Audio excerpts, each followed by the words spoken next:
But let's get right into it. Very first thing is check motion, also known as a checking motion, meaning your motion is checking to see what they will do. You see what I mean? So I may throw a back fist, right? Or I may just kind of hip feint or just kind of do a little twitch just to see what the other person will do. My answer to his check motion is a check motion. So I check his checking motion by stepping back or stepping to the side, right? So I'm not going to leave his movement unchecked. That's checking motion, okay? Next would be progression. Progression is what you do after your check motion, right? I may do a check motion. Maybe he didn't move. Now my progression, I throw my kick, something like that, right? And then the only thing besides that is counters. So that would be someone throws a check motion, you can counter a check motion with like a kick. Maybe they rush real quick, that's their check motion, and you spinning back kick. And let's go to the very first exchange. The first exchange, what he does is he doesn't do a check motion. He doesn't fake anything. He doesn't do a movement. He just goes straight with a front kick right to my face to try to knock me out. But I see it coming because there's no check motion. So I counter his check motion by spinning my head out the way, spin my head, duck, and I come and chamber my kick to try to kick him in the head. So let's look at that. Slow motion. Here we go. Boom. He moves his head off the center line a teeny bit, raises his shoulder, and tries to get his hand up to barely force that block because his hand parry missed the block. But my kick went around it because it's a hook kick. So it goes around the guard. So he kind of moved the head and pushed it up a little bit, and my heel was about an inch from his temple. So that was almost a knockout. I've now gauged in my brain he is trying to do this half boxer stance with a half Muay Thai stance with an open guard.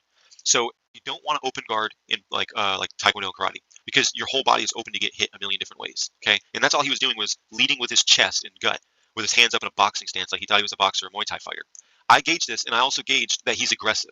So things that you can do for aggressive people are back kicks, spinning back kicks. Those kicks will stop people who are aggressive with their hands, and you'll see it right now. So you'll see the correct way to throw a kick is to start with a checking motion. Gotta put this in slow motion. Get ready. We're in our fighting stance. I'm at range. Your hands should be low at range, not high. That's another thing. He's 2 full placements away from me, but his hands are high. Like he's thinking like boxing. When you're this far away, you can be hit in the body instantly. So you have to keep your hands low because your head, you can move your head left or right and just kind of like sway your head and spin out of the way. So you can get your head out of the way fast enough. You can't get your body out of the way fast enough. See what I mean? So that's why we have our hands low over our bodies and we turn our chest to the side to make a very small target to hit. Okay, and we have our arm over that small target. You also have a foot in the front and a foot in the back, which means you can push this way to go backwards or push this way to go forwards to quickly go in and out of the pocket. Okay, here we go. My first checking motion, boom, step forward. That's my check motion. My check motion was I stepped forward. He did not move. He did absolutely nothing. He did not answer my check motion. So here comes my progression. My progression is I'm faking a back fist high because I realize he has this weird boxer stance. He thinks he's a boxer or a Muay Thai fighter. So I step forward and I start throwing a fist, what looks to him to be going right for his eyes. I project it right to his eyes, but then go high and really exaggerate it to try to get his hands to go up, which they do. So watch. Boom. My hand goes way up and I start to close the guard immediately. What his hands did is his hands went up to protect his face. Then at the last second, he sees that kick and he tries to raise it up like a Muay Thai fighter, but it's a side kick. And bang. The heel hits him right in the liver. That's your liver, okay? Liver, floating rib, absolutely a devastating shot. The dude's a Chad that he even lived through this, okay? But the hands are too high. That checking motion got his hands up so I could land my kick. Now, it's not over yet. I'm then going to use my buttocks muscle, my glutes, to now turn my whole body away from myself and use my back muscle, my hamstring, and my glute to shove him off of me like a horse kick, okay? That's where all the extra powers come from. Now, I threw my whole body this way, so my body is hitting him through my kick. Not kicking him with my leg, I'm hitting him with my body through my leg, and I'm going to do a turn and push. Now here comes the turn and push. Bang! And I turn my chest away from him, and I use my ass and my back muscles to launch him. Bang! Gone. Then you spin around, get your eye right back with your shoulder high to protect your face. Okay? This arm needs to be down low so you don't get countered with a little counter snap to the body. Real good stuff. When you're fighting someone like me who's like a little bit taller, right? I got a little bit of height on him, right? So what he wants to do is he wants to make sure that his lead foot is not leading with my lead foot on the same side. Okay?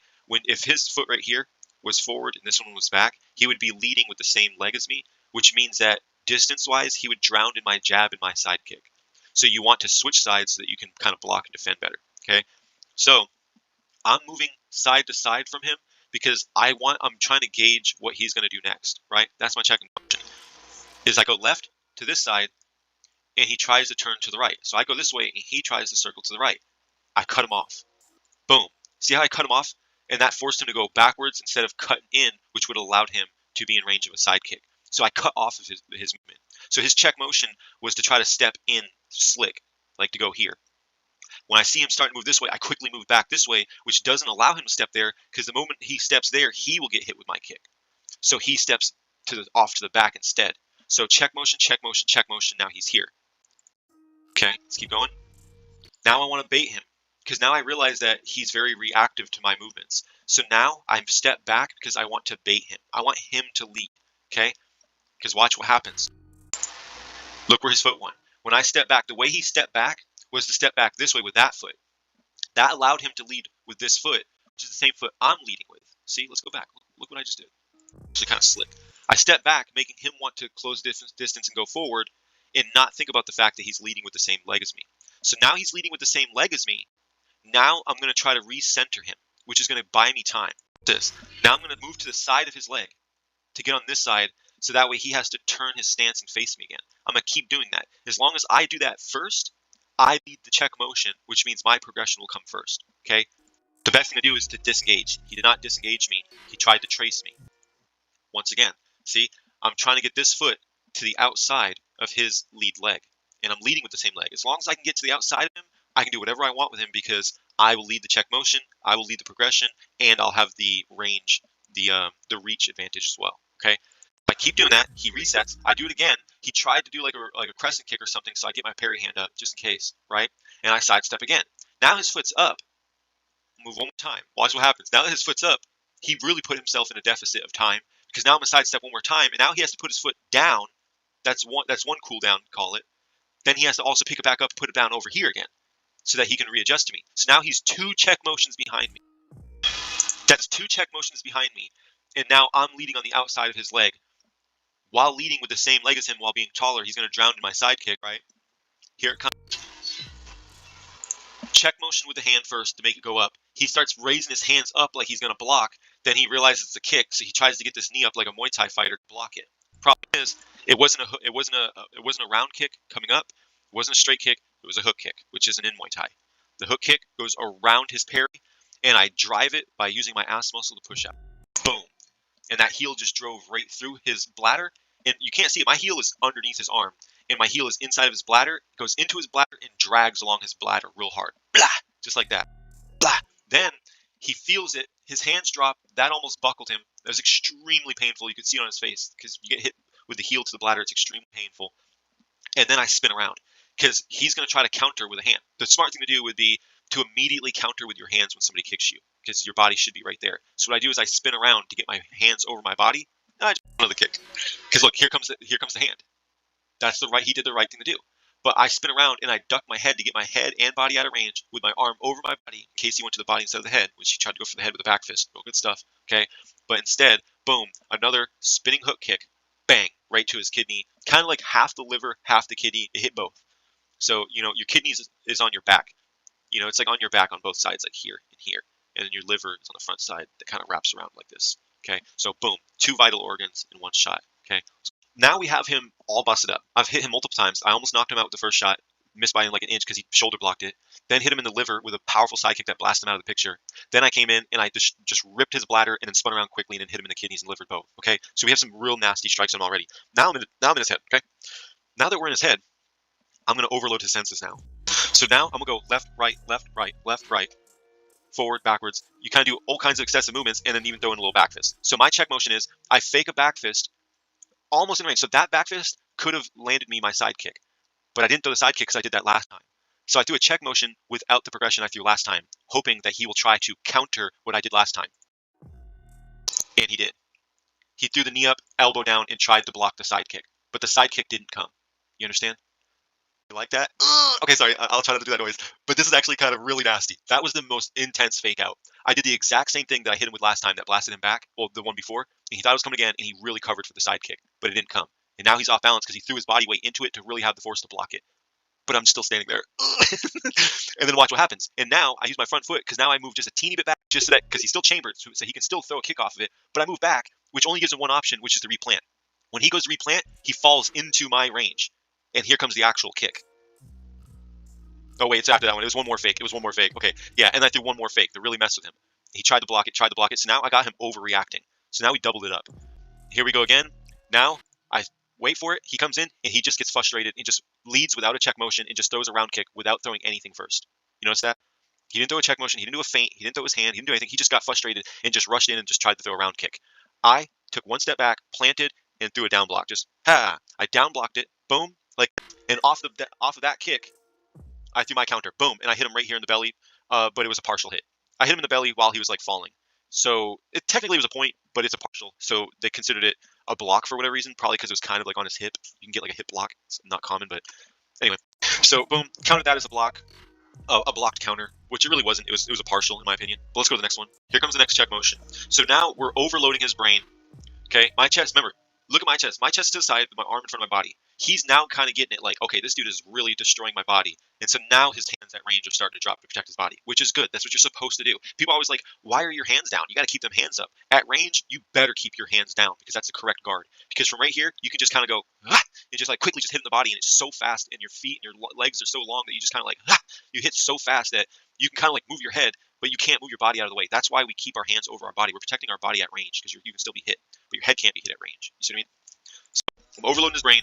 He still has an open guard. Here's his chest, his belly and his chest right here with an open guard. His chest should be to the side. Okay, I know this. So now I do the exact same one again because here we go, chest open. I throw the same back fist again that he thinks I faked the last two times. First time I landed it, then I faked it twice. Now I'm throwing it again, but I'm actually landing it. Here comes the fake back fist into side kick. Boom, right there. He was able to kind of get his arm down somewhat in time, but I still hit him on the hip because he kind of like jumped up. So his hip kind of went up, and this is what I was telling you a minute ago about hip blocking. So you can kind of hip block. That one was a good block. Okay, he blocked with his hip by lifting himself up a little bit. It still launches him through the air sideways and turns him and spins him all the way around, almost breaking his ankle. Okay, and then I plant, arms still over the body, so you don't get countered with counter kicks coming back at you if you missed or anything, right? Shoulder high over your jawline. Here we go. Let's go to the next check motion. All right, let's do the next one. Next check motion. Now he's got the idea. He's going to stop leading with the same foot as me. He's trying to hop. He's trying to match my rhythm. He's trying to match my guard. He's trying to match everything. And now he wants to just blast in and try to do the exact same thing that I do. Problem is, he didn't actually throw that check motion. He kind of just like stepped forward with like a guard instead of actually trying to throw some kind of like fake back fist or throw something first. So he tries to do the same thing that I'm doing to him because he sees it's working. So he wants to do the same thing. The problem is he doesn't understand or have the fight IQ to understand how I'm setting up my strike to give myself success. See what I mean? Well, all glory to God, of course. But check this out. He comes in, has no idea what he's doing. Comes in, I gauge hand. I hold out my hand because this allows me to really intelligently determine the distance that he is away from me without guessing. Because it's hard. People can cross distance fast. This tells me, it's just a gauge that says he is this far away. And I wait as I take this foot and I push off a little bit just to get a teeny bit out of range. So watch. See that? I moved about 1 foot back, just out of range. So now he has to plant that foot down and catch himself. But he has to catch himself while he's now in my range of shot. So watch, as he puts his foot down, the second I see his foot about to reach the ground, if it's still chambered, I won't kick. Because he can not only block with that chamber, he can just launch it in any direction at me. So whenever he on-chambers his kick, and that kick starts to land, the second it's about to hit the floor, I don't want it to touch the floor yet. Before it hits the floor, I'm now chambering and launching my kick back. Boom. Right there, the ball of my foot right into his belly, right into like right above the bladder, just a good solid chunk. It looks like it's only barely hitting the heel because I'm not hitting with the heel. I'm pushing with the ball of my foot right into his gut, right into like the bladder area. It's deep into his belly here, okay? And I'm putting this chamber right in front of my body and not to the side. That way I can now use my ass muscle, turn and use my back and straighten all this out hard and just rock hard straighten out my body. Bang. Me doing that and throwing my hand behind me is my counterweight, and I've now used my ass muscle, my back, and the full rotation of my hips to straighten this out perfectly straight in between us to launch his ass. Bang. Right through the air. About a foot through the air, okay? So the next check motion follows immediately. He tries to come in again, and this time he comes in with a straight up chambered kick that he's trying to come up high with. So he's trying to fake this. When people do that, when they turn their knee towards the ref right here, and their heel is facing us, the camera, right? That means that he is not trying to kick you in the body. That's a big telegraph that says, I'm trying to kick you right in the head. That's what he's trying to do. That's why I brought my elbow up. Usually you keep your arm right here on the body, but I lifted that up. I lifted that up because I was expecting that he was trying to kick me in the head. But I threw the kick. I threw my own kick at his kick. So you can block a kick with a kick. So what I did is I went shin to shin with him and I smashed him in the shin. But just in case it slips off and still like slips off and graces off and comes up and hits you in the head, you still have that elbow high to protect your head. So this was really, really good stuff. Boom. Hard clash as he put everything into that clash. Boom. Now I'm going to spin around. I want to spin around because he has to land first, and that spin is giving me an opportunity to get my elbow over my body and get my head down and out of range of any type of follow-ups he's trying to do with his back fist. I was most likely expecting a back fist after that, right? So I tuck my head. I want to get my head. If you look, even I yanked my head down so hard to get out of the range of like hook punches. If he would have hook punched, I would have been good. If he threw that kick over, would have been good. Kick this way, good. Straight punch, jab, anything. I slipped my head so hard, so fast down with my shoulder high that my helmet ripped off.